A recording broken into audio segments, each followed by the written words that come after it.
आ गए आप સ્વાગત કરશું તમારું આપની યુટ્યુબ ચેનલ પી ક્લાસીસની અંદર સ્ટુડન્ટ્સ હું સારી રીતે જાણું છું કે તમે અત્યારે દરેક જણ વિજ્ઞાનની ભરપૂર તૈયારી જબરદસ્ત રીતે તમે તૈયારી કરી રહ્યા હશો કેમ કે તમને ખબર જ છે કે હવે તમારે આવતીકાલે ઇંગ્લિશ નહીં પણ વિજ્ઞાનનું પેપર છે અને વિજ્ઞાનના પેપરની તમે પરફેક્ટ તૈયારી કરી દીધી હશે તો આજે હું તમારી તૈયારીને વધારે પરફેક્ટ બનાવવા માટે આજે હું તમારી સામે વિજ્ઞાનની અંદર મોસ્ટ આઈએમપી સેક્શન એ લઈને આવ્યો છું. યસ, હું તમને સેક્શન એની અંદર જેટલું પણ પૂછાય છે એ દરેક વસ્તુનું મોસ્ટ આઈએમપી દરેક વસ્તુ આપવાનો છું.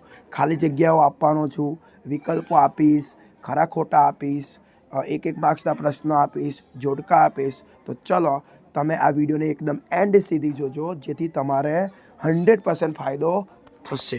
તો જુઓ સ્ટુડન્ટ્સ, ધોરણ 10 તમને ખબર છે કે 8 તારીખે તમારું પેપર છે. 24માંથી 24 માર્ક્સ હવે તમારે 100% આવશે. વિષય વિજ્ઞાન ટેકનોલોજી, મોસ્ટ આઈએમપી હેતુલક્ષી. ઓકે, તો જુઓ હવે આપણે જે વિભાગ એ છે એ વિભાગ એની અંદર કયા પોઈન્ટ પૂછાય. તો જુઓ, વિકલ્પો પૂછાય, 6 વિકલ્પો પૂછાય છે. પછી 6 ખાલી જગ્યા પૂછાય છે. ઓકે, પછી 4 ખરા ખોટા પૂછાય છે. ઓકે, પછી 4 ટૂંકા પ્રશ્નો પૂછાય છે. ઓકે, અને 2 જોડકા પૂછાય છે. એટલે 2 જોડકાની અંદર 2 હોય એટલે એના 4, પછી 4 ટૂંકા પ્રશ્નો એટલે 8, ખરા ખોટા 4 એટલે 8 એટલે 12, અને 12 ને 2 6 છે એટલે 24 થઈ ગયા. ઓકે, તો હવે વિદ્યાર્થીઓ તમે જુઓ તો આ જે વિકલ્પો છે એ વિકલ્પોની સામે મેં 50 લખ્યા છે. એનું કારણ શું કે મેં આપણી જે આ ચેનલ પર એક વિડીયો બનાવીને મૂક્યો છે આ એક અઠવાડિયા પહેલાં જ. એની અંદર મેં તમને વિજ્ઞાન વિષયની અંદર ચેપ્ટર આધારિત જે ચેપ્ટરમાંથી વિકલ્પો પૂછાય છે એ દરેક ચેપ્ટર આધારિત મેં તમને ટોટલ 50 મોસ્ટ આઈએમપી વિકલ્પો નો વિડીયો બનાવીને મેં તમને આપ્યો છે. તો આ વિડીયોની અંદર તો એ વિકલ્પો નથી લેતો, પણ જો તમારે વિકલ્પોની 6 વિકલ્પો તમારે સાચા પાડવા હોય, તમારે જો 6 વિકલ્પોના માર્ક્સ જોઈએ છે તો તમે એ 50 વિકલ્પોનો વિડીયો એકવાર જોઈ લેજો. એ 50 વિકલ્પોથી તમારે 100% 6 વિકલ્પો તમારા સાચા પડશે, એ પણ ચેપ્ટર આધારિત. ઓકે, એની નીચે તમે જુઓ ખાલી જગ્યા. તો હું તમને આજે આ વિડીયોમાં 15 ખાલી જગ્યા આપીશ. એ પણ મેં ચેપ્ટર આધારે લીધી છે, તમે ચિંતા ના કરતા. ખરા ખોટા એ પણ તમને 15 મોસ્ટ આઈએમપી આપીશ, એ 15માંથી જ આવશે. ટૂંકા પ્રશ્નો મેં તમારી સામે 6 લીધા છે. ઓકે, ટૂંકા પ્રશ્નો મેં તમારા માટે 10 લીધા છે. એન્ડ જોડકા તમારે પરીક્ષાના પેપરમાં 2 આવશે. એક જોડકાની અંદર તમારે 2 હશે, એટલે કે 2 પ્રશ્નો હશે. 2 જોડકા તમારે કરવાના, એટલે એકમાં 2 હશે, એટલે 2 હશે. ઓકે, એટલે 4 માર્ક્સ થઈ ગયા. તો એ એટલું તમારી સામે રજૂ કરું છું. એક વસ્તુ ધ્યાનથી જોજો, દરેક વસ્તુનો જવાબ પણ લખેલો છે, એટલે તમે જોશો એટલે તમારું ઓટોમેટિક રિવિઝન પણ થશે. તો જુઓ, સૌથી પહેલાં આપણે જોઈએ ખાલી જગ્યા. એની અંદર આપણને આપી છે એવી કે નીચે આપેલા વિધાનો સાચા બને તે રીતે ખાલી જગ્યાને પૂરો. તો ચલો એમાં સૌથી પહેલાં જોઈએ કે પૃથ્વીનો પોપડો ખનિજ સ્વરૂપે ખાલી જગ્યા કાર્બન ધરાવે છે. કે તમે આ જે તમારું કહી દો, આ તમારું ચોથું ચેપ્ટર કાર્બન અને તેના સંયોજનમાંથી છે. જે પૃથ્વીનો પોપડો છે એની અંદર કાર્બનનું પ્રમાણ કેટલું છે? તો જવાબ આવશે 0.02%, અને વાતાવરણમાં પૂછે તો 0.03%. ઓકે, ચલો સેકન્ડ, વનસ્પતિ તેલમાંથી વનસ્પતિ ઘી બનાવવા ખાલી જગ્યા ઉદ્દીપકની ઉપયોગ થાય છે. નિકલનો થાય છે, મેગ્નેશિયમનો થાય છે કે ક્લોરીનનો થાય છે? તમે આ યોગશીલ પ્રક્રિયા ભણ્યા હશો તો જવાબ આવે નિકલનો થાય છે. એક બીજી વાત, જો તમને નિકલ ઓપ્શન નથી આપતા તો બીજી એક ધાતુ છે, એનું નામ છે પેલેડિયમ. એ પેલેડિયમનો પણ ઉપયોગ કરવામાં આવે છે, પણ એ નિકલ છે એટલે ઓપ્શન આવશે નિકલ. ઓકે, ત્રીજો, સાંદ્ર H2SO4 એ ખાલી જગ્યા છે. જે સાંદ્ર H2SO4 છે, સલ્ફ્યુરિક એસિડ, એ શું છે? ઓક્સિડેશન કરતા છે, રિડક્શન કરતા છે કે નિર્જરીકરણ કરતા હશે? તો જવાબ આવે નિર્જરીકરણ કરતા છે. ઓકે, તો એ તમારે ચેપ્ટર 4 છે ને કાર્બન અને તેના સંયોજન, એમાંથી મેં તમારા માટે મોસ્ટ આઈએમપી 3 લીધા. ઓકે, હવે આગળ જુઓ.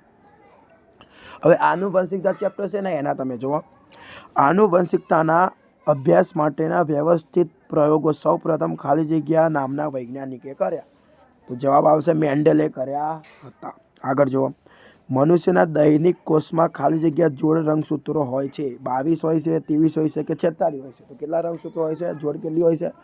22. ઓકે. આગળ, ખાલી જગ્યા પ્રાણી પોતાનું લિંગ બદલી શકે છે. કયું પ્રાણી લિંગ બદલી શકે છે? તો ગોકળ ગાય છે એ બદલી શકે છે. આગળ જોઈએ. હવે વિદ્યુત ચેપ્ટર. વિદ્યુત સ્થિતિમાનનો એસઆઈ એકમ ખાલી જગ્યા છે. વોલ્ટ છે, કુલમ છે કે એમ્પિયર? તો વોલ્ટ. વિદ્યુત સ્થિતિમાનનો એસઆઈ એકમ વોલ્ટ. વિદ્યુત ભારનો એસઆઈ એકમ કુલમ. અને એમ્પિયર તો વિદ્યુત પ્રવાહનો શું? એમ્પિયર. ઓકે. આગળ જો, જૂલના નિયમ મુજબ અવરોધમાં ઉત્પન્ન થતી ઉષ્મા ઊર્જા ખાલી જગ્યાના વર્ગના સમપ્રમાણમાં હોય.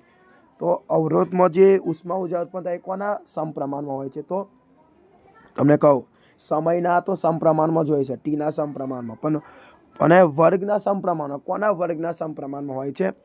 તો વિદ્યુત જે પ્રવાહ છે ને, આ સૂત્ર હશે, તમને ખબર હશે, H બરાબર I આરનો વર્ગનો ના H બરાબર આઈનો સ્ટુડન્ટ્સ સૂત્ર છે કે H બરાબર આઈનો વર્ગ RT. એટલે H છે ને આઈના વર્ગના સમપ્રમાણમાં છે. એટલે જવાબ આવશે કે તેમાંથી પસાર થતા વિદ્યુત પ્રવાહના વર્ગના સમપ્રમાણમાં છે.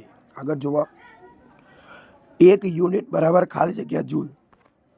તો જવાબ આવશે 3.6 ગુણ્યા 10⁶.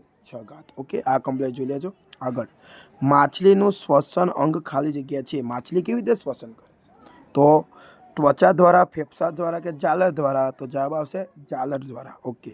આગળ દેખો, પર્ણરંધ્ર ખુલ્લા બંધ થવાની ક્રિયાનું નિયમન ખાલી જગ્યા કરે છે. તો રક્ષક કોષો. કોણ કરે છે? રક્ષક કોષો.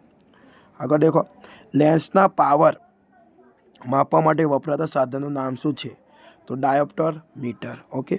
10 સેન્ટીમીટર કેન્દ્ર લંબાઈવાળા બહિર્ગોળ લેન્સનો પાવર કેટલો? પાવર ખાલી જગ્યા ડાયોપ્ટર થાય તો 10 જ થશે. ઓકે. આગળ જુઓ, હીરો અને ગ્રેફાઇટ ખાલી જગ્યાના અપરોપ છે.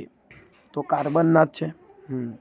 સક્રિયતા શ્રેણી તળિયે રહેલી ધાતુઓ સક્રિયતા શ્રેણીમાં તળિયે રહેલી ધાતુઓ સૌથી ખાલી જગ્યા હોય છે. તો શું હોય છે? ઓછી સક્રિય હોય છે. સક્રિય શ્રેણીમાં નીચે રહેલી હોય તો ઓછી સક્રિય, વચ્ચે રહેલી તો મધ્યમ, અને ઉપર રહેલી ટોચ પર રહેલી હોય તો એ વધુ સક્રિય હોય છે. ઓકે. આગળ તમે જુઓ, હવે આટલી આપણે ખાલી જગ્યા જોઈ લીધી. ઓકે. હવે આપણે જોઈએ ખરા ખોટા. તો પહેલો છે કે બધી જ ધાતુઓની સખ્તાઈ સમાન હોય છે. આ ખોટું છે. બધાને થોડી સમાન હોય, એટલે ખોટું છે. Li એટલે લિથિયમ, Na એટલે સોડિયમ અને K એટલે પોટેશિયમ ને છરી વડે કાપી શકાય છે? તો યસ, કાપી શકાય છે. એટલે જવાબ આવશે ખરું. મેગ્નેશિયમ ક્લોરાઇડમાં 2 આયનીય બંધ હોય છે. કેટલા હોય છે? 2. હા, તો સાચી વાત છે, 2 હોય છે. તો સાચું છે. પુરુષ Y રંગસૂત્ર X રંગસૂત્ર કરતાં કદમાં નાનું હોય છે. ખરું. સાચી વાત છે. મનુષ્યમાં ફલન થાય ત્યારે જ લિંગની ચયન નક્કી થઈ જાય છે. ખરું છે. સાચું છે. આગળ જુઓ, મેન્ડલે પ્રયોગો માટે પિતૃ પેઢીમાં વટાણાના બંને છોડ લક્ષણની અભિવ્યક્તિ માટે શુદ્ધ હતા. તો સાચું છે. આગળ જુઓ, સફેદ પ્રકાશનું તેના ઘટક રંગોમાં છૂટા પડવાની ઘટનાને પ્રકાશનું પ્રકીર્ણન કહે છે. આ ખોટું છે. એટલે જવાબ આવશે ખોટું. ઓકે. આગળ, રઘુદૃષ્ટિની ખામીવાળી વ્યક્તિનું દૂરબિંદુ અનંત કરતાં ઘટે છે. સાચું છે. આગળ જુઓ, હવે એટલા ખરા ખોટા હતા. હવે તમે જુઓ, નીચે આપેલા પ્રશ્નોના માગ્યા મુજબ જવાબ આપો. હવે એક માર્ક્સના પ્રશ્નોના જવાબ આપવાના છે. જોવા કે પશ્વ મગજનો કયો ભાગ એ શરીરની સમસ્થિતિ અને સંતુલન માટે જવાબદાર છે? પશ્વ મગજનો કયો ભાગ છે કે જેનાથી શરીરનું સંતુલન જળવાય છે? તો અનુમસ્તિષ્ક. લંબંજા ના આવે. જવાબ શું આવે? અનુમસ્તિષ્ક. તમે શોર્ટમાં લખો તો હોય ચાલે, ને આખો લખો તો પણ ચાલે. તો આખો લખો હોય તો શું થાય? પશ્વ મગજનો અનુમસ્તિષ્ક ભાગ એ શરીરની સમસ્થિતિ સંતુલન માટે જવાબદાર છે. આગળ જુઓ, છોકરાઓમાં યુવા અવસ્થાએ દાઢી અને મૂછ ઉગવા માટે કયો અંતઃસ્ત્રાવ જવાબદાર છે? ટેસ્ટોસ્ટેરોન. છોકરાઓમાં, પુરુષમાં શું હોય? ટેસ્ટોસ્ટેરોન. અને છોકરીઓ, સ્ત્રીમાં શું હોય? ઇસ્ટ્રોજન. યાદ રાખજો. આપણા આહારમાં શાની ઉણપથી ગોઈટર રોગ થાય છે? શાની ઉણપથી ગોઈટર થાય? તો ગોઈટર રોગ છે ને એ આયોડિન એટલે મીઠું એટલે આયોડિનની ઉણપથી થાય છે. મીઠું ના ખાતા હોય તો ખાજો. કયા વર્ગના પ્રાણીઓમાં રિંગ નિષેચન ફલિત અંડકોષોમાં તાપમાન પર આધારિત છે? તો ઉભયજીવી. એના પર ઉભયજીવી પર હોય છે. ઓકે, આગળ જુઓ. મેન્ડલના વટાણાના પ્રયોગમાં બીજી પેઢી દરમિયાન મળતી સંતતિના બંધારણ T capital double capital T plus small T double small T છે. આમાંથી પ્રભાવી બંધારણ પ્રચ્છન્ન બંધારણને અલગ પડે છે. તો જવાબ આવશે કે પ્રભાવી બંધારણ ટીટી. તમે જોઈ શકો છો ટીટી ભાઈ કેપિટલ ટી સ્મોલ ટી અને પ્રચ્છન્ન બંધારણ શું છે? Double small T. ઓકે, આગળ જોઈ લેજો. આનુવંશિકતાના અભ્યાસ માટેના વ્યવસ્થિત પ્રયોગો સૌપ્રથમ કયા વૈજ્ઞાનિકે કર્યા હતા? પૂછાશે. 2 જગ્યા જો, ખાલી જગ્યામાં પણ આવશે અને 1 માર્ક્સનો પણ આવશે. તો મેન્ડલે કરેલા. વ્યાખ્યા આપો. પ્રકાશનું વિભાજન. તો પ્રકાશનું તેના ઘટક રંગોમાં વિભાજન થવાની ઘટનાને પ્રકાશનું વિભાજન કહે છે. પ્રકાશનું તેના ઘટક રંગોમાં વિભાજન થવાની ઘટનાને પ્રકાશનું વિભાજન કહે છે. આગળ દેખો. માનવ આંખના સૌથી આગળના ભાગનું નામ આપો. તો પારદર્શક પટલ છે, કાચ જેવું હોય એ. ઓકે, આગળ દેખો. ઓળખો. મને ઓળખો. મારો ઉપયોગ બલ્બમાં ફિલામેન્ટ બનાવવા માટે થાય છે. જે બલ્બ આવે ને, જે બલ્બ જેને ગોરો કહીએ, એમાં જે પેલી હોય ને એ એક ધાતુમાંથી બનેલી હોય. કઈ ધાતુ? ટંગસ્ટન ધાતુમાંથી બનેલી હોય છે. આગળ દેખો. નીચેનામાંથી બંધ બેસતો ન હોય તેવી એક જોડ બતાવો. તો જુઓ, પહેલું છે અહીંયા દેખો તમે, વચ્ચે કોઈ જગ્યા જ નહીં એટલે ખુલ્લું છે એટલે એ સાચું છે. આ એ છે એટલે એ મીટર એ પણ સાચું છે. પણ તમે નીચે જુઓ, વી એટલે વોલ્ટ મીટર હોય, પણ એ તો વિદ્યુત કોષ છે એટલે તમારો જવાબ સી ખોટો છે. એટલે જવાબ આવશે સી એટલે વી વોલ્ટ એટલે કે વિદ્યુત કોષ. ઓકે, આગળ દેખો. હવે આપણે જોડકા આવી ગયા છે. જોડકા જુઓ તમે કઈ રીતે જોઈન્ટિંગ કરેલા છે. અહીં પર તમને કોલમ 1 ને કોલમ ડબલ આપ્યું છે. હવે દેખો અગ્ર મગજ. તો પહેલામાં આવે છે જવાબ સી. તો અગ્ર મગજ શું કરે છે? વિચારવાળો મુખ્ય ભાગ. અગ્ર મગજ છે. પહેલામાં આવે જવાબ સી એટલે અગ્ર મગજ વિચારવાળો મુખ્ય ભાગ છે. બીજું લંબમજ્જા. બીજામાં આવે છે જવાબ ડી. લંબમજ્જા શું કરે છે? તો લાળરસનું સ્ત્રાવનું નિયંત્રણ કરે છે. આપણા મોંમાં જે લાળ આવે છે ને એનું. સી અનુમસ્તિષ્ક શું કરે છે? તો ત્રીજામાં જવાબ આવે એ.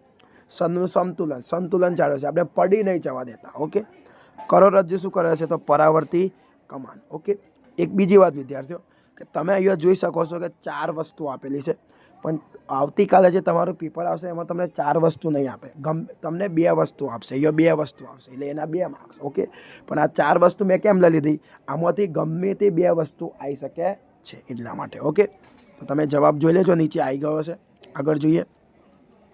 બીજું છે કે ઇન્સ્યુલિન. તો પહેલામાં આવે બી. તો ઇન્સ્યુલિન શું કરે? સ્વાદુપિંડમાં બને. ઇન્સ્યુલિન કઈનો સ્ત્રાવ કરે? સ્વાદુપિંડમાં. ટેસ્ટોસ્ટેરોન કઈ કરે? તો એ શુક્રપિંડમાં કરે. બીજામાં આવે એ શુક્રપિંડ. વૃદ્ધિ અંતઃસ્ત્રાવ ક્યાં આવે? પિટ્યુટરીમાં આવે. ત્રીજામાં આવે ડી. અને છેલ્લું ઇસ્ટ્રોજન. તો ઇસ્ટ્રોજન કેમાં કરે? અંડપિંડ. આટલું યાદ રાખજો. છોકરા પુરુષમાં આવે ટેસ્ટોસ્ટેરોન એ શુક્રપિંડમાં બને. સ્ત્રી અને છોકરીઓમાં આવે ઇસ્ટ્રોજન જે અંડપિંડમાં બને છે. તમે જવાબ જોઈ શકો છો. સ્ક્રીનશોટ લેવો હોય તો લઈ શકો છો. આગળ જોઈએ ત્રીજું ઓક્સિન. તો પહેલામાં જવાબ આવે છે ડી. ઓક્સિન શું કરે? તો પ્રકાશાવર્તનમાં કામ કરે છે. જીબ્રેલિન શું કરે છે? તો એ પ્રકાંડની વૃદ્ધિમાં મદદરૂપ થાય છે. પ્રકાંડ હોય ને જેને આપણે થડ કહીએ એની વૃદ્ધિમાં. સાઇટોકાઇનિન શું કરે છે? તો એ કોષ વિભાજન કરે છે. જે કોષનું વિભાજન કરે છે. અને એબ્સિસિક એસિડ. તો એબ્સિસિક એસિડ છે એ તમારું પર્ણ કરમાઈ જાય ને ત્યારે જે કચરો હોય ને કચરાને ઉત્સર્જન કરે છે, બહાર ફેંકી દે છે. આ 4 જોઈ લેજો. હા, ચલો આગળ જોઈએ. હજુ એક છે, તમે જુઓ. નંબર 1, ફક્ત વનસ્પતિઓમાં આહાર કરતા પ્રાણી. એટલે આહારમાં વનસ્પતિ કરતા. તો પહેલામાં આવશે શું આવે છે? આર.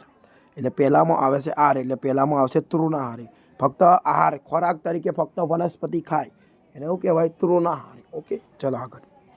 અન્ય પ્રાણીઓનો આહાર કરતા પણ બીજા ખોરાક તરીકે બીજાને ખાય. ખોરાક એટલે આહાર તરીકે બીજાને ખાય તો એને માંસાહારી જ કહેવાય. તો બીજામાં હવે પી એટલે માંસાહારી.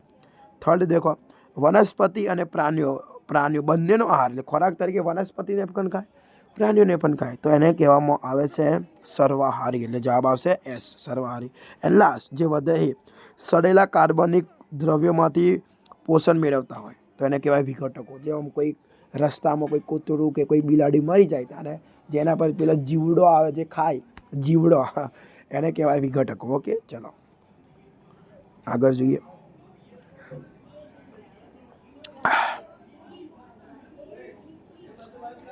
સ્વયંપોષી, તો પહેલામાં આવે છે જવાબ તમારો ક્યુ. સ્વયંપોષી શું કરે? તો અકાર્બનિક દ્રવ્યોનું સૌર ઉર્જાની મદદથી કાર્બનિક દ્રવ્યમાં રૂપાંતર કરેલા. પહેલાં સ્વયંપોષીમાં જવાબ આવે ક્યુ. આગળ દેખો, પ્રાથમિક ઉપયોગી, તો એમાં આર વનસ્પતિ આહારી. એટલે પ્રાથમિક ઉપયોગી શું કે ખોરાક તરીકે વનસ્પતિનો ઉપયોગ કરે છે.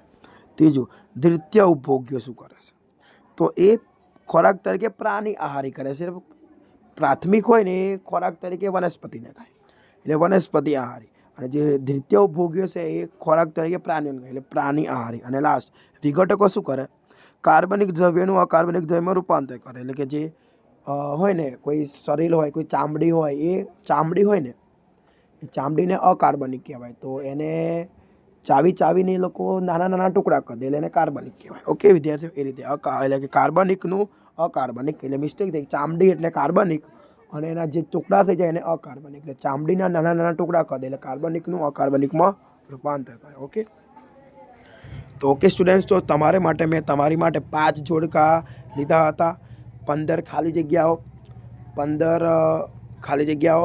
પછી 15 ખરા ખોટા અને 10 એક માર્ક્સના પ્રશ્નો. ઓકે, તો વિદ્યાર્થીઓ આજે મેં તમને હેતુલક્ષી કરાયા, મતલબ વિજ્ઞાનની અંદર સેક્શન એની સર્વપૂર્ણ તૈયારી મેં તમને કરાવી. ઓકે, તમે પેલા MCQનો વિડીયો એકવાર જોઈ લેજો. વિડીયોના ડિસ્ક્રિપ્શનમાં એની લિંક હું મોકલી દઈશ, તમે જોઈ લેજો.